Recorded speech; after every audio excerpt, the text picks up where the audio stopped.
Hai, Assalamualaikum warahmatullahi wabarakatuh. Selamat datang kembali dan terima kasih sudah klik video ini.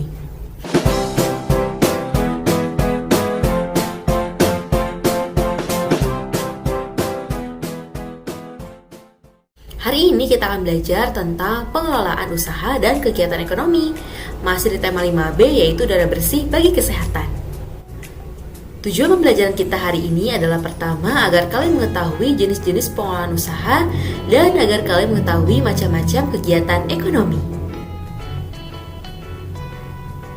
Setiap orang pasti melakukan kegiatan usahanya sendiri untuk memenuhi kebutuhan hidupnya. Kemarin kita sudah belajar tentang jenis-jenis usaha. Ada usaha di bidang pertanian, perindustrian, di bidang perdagangan, jasa, pertambangan, dan pariwisata.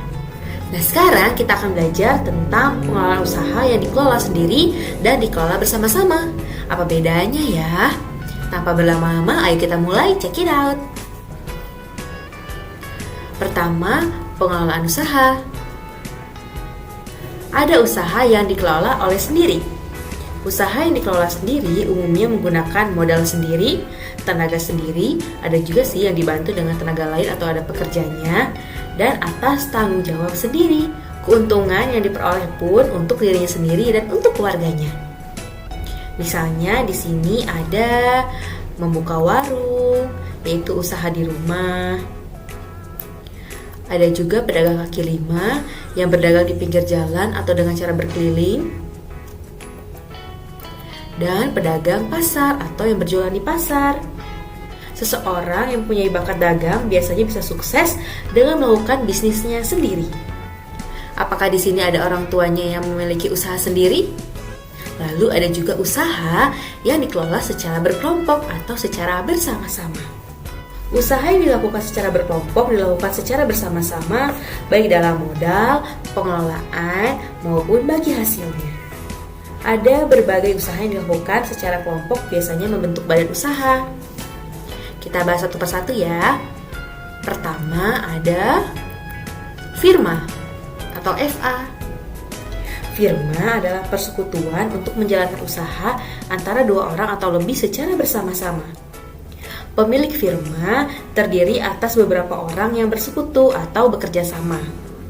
Masing-masing anggotanya menyerahkan kekayaan pribadinya sesuai dengan peraturan perusahaan. Ada juga persekutuan komanditer atau CV.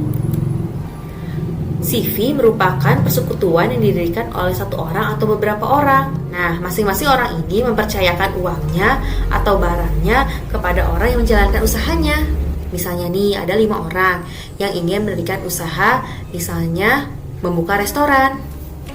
Nah, 5 orang ini menyerahkan uangnya secara bersama-sama untuk dibuat usahanya.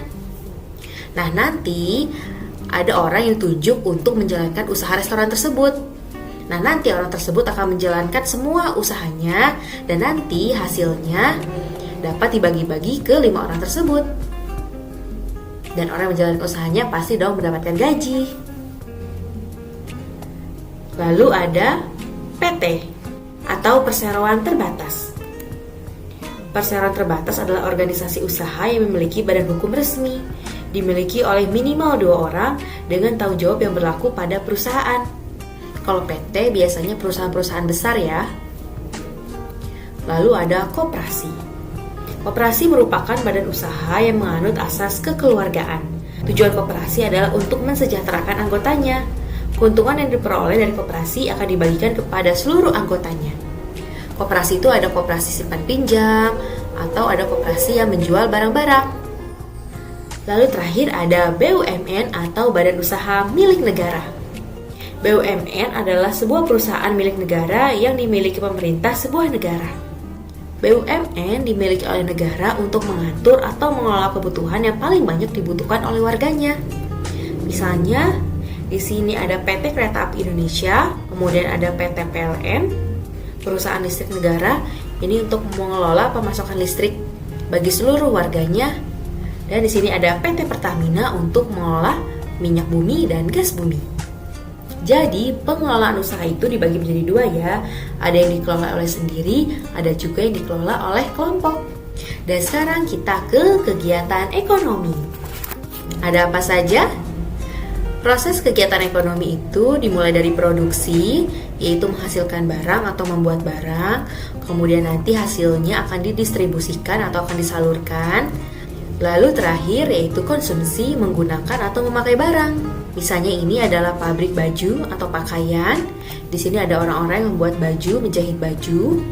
Kemudian nanti hasilnya akan didistribusikan atau disalurkan ke toko-toko, ke butik. Setelah itu dibeli oleh konsumen. Dan sekarang kita bahas satu persatu ya, apa itu produksi, distribusi, dan konsumsi. Pertama adalah produksi. Produksi adalah kegiatan mengolah barang mentah menjadi barang jadi yang lebih bermanfaat. Barang yang diolah mempunyai nilai tambah sehingga harganya lebih tinggi. Contohnya, tukang jahit yang bekerja menjadi penjahit. Ia bekerja dan menghasilkan beragam pakaian seperti baju dan celana. Orang yang melakukan kegiatan produksi disebut produsen. Nah, ini orang yang menjahitnya atau yang melakukan usahanya disebut produsen. Setelah itu, barang akan didistribusikan, yaitu proses menyalurkan barang ke berbagai tempat. Misalnya, melalui warung, toko, pasar, atau para pedagang. Nah, orang atau pihak yang menyalurkan barang disebut distributor. Kegiatan distribusi bertujuan menyebarluaskan hasil produksi, menjaga kelangsungan hidup kegiatan produksi, dan mengembangkan kegiatan produksi. Misalnya tadi ya, pengusaha yang produksi pakaian kemudian mengirimkan pakaiannya ke toko-toko untuk dijual. Karena tidak mungkin dong pembeli langsung membelinya ke pabrik. Pasti pembeli membelinya ke toko.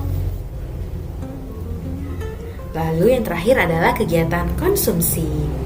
Setelah diproduksi, kemudian barang-barang didistribusikan, lalu barang akan sampai kepada konsumen.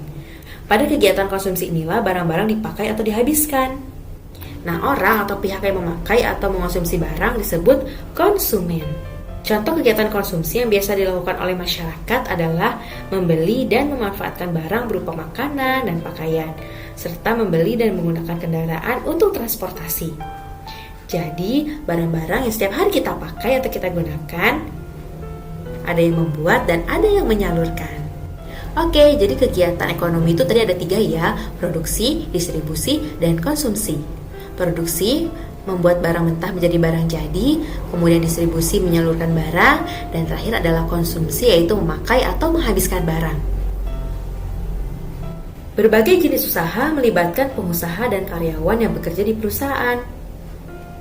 Pengusaha dan karyawan harus memiliki sikap-sikap sebagai berikut. Pertama yaitu jujur. Jujur sangat dibutuhkan dalam usaha.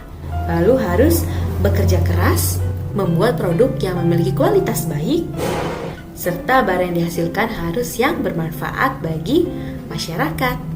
Kalau kita jujur, bekerja keras, mementingkan kualitas produk, dan membuat barang yang bermanfaat, pasti banyak orang yang akan membelinya dan usaha yang kita lakukan menjadi lancar dan berkah. Oke, waktunya kuis. Ada 5 soal di sini. Silakan kerjakan langsung di buku tulis kalian. Boleh langsung jawabannya saja. Terima kasih sudah menonton video ini. Jangan bosan-bosan ya, tetap jaga kesehatan. Sampai jumpa di video selanjutnya. Wassalamualaikum warahmatullahi wabarakatuh.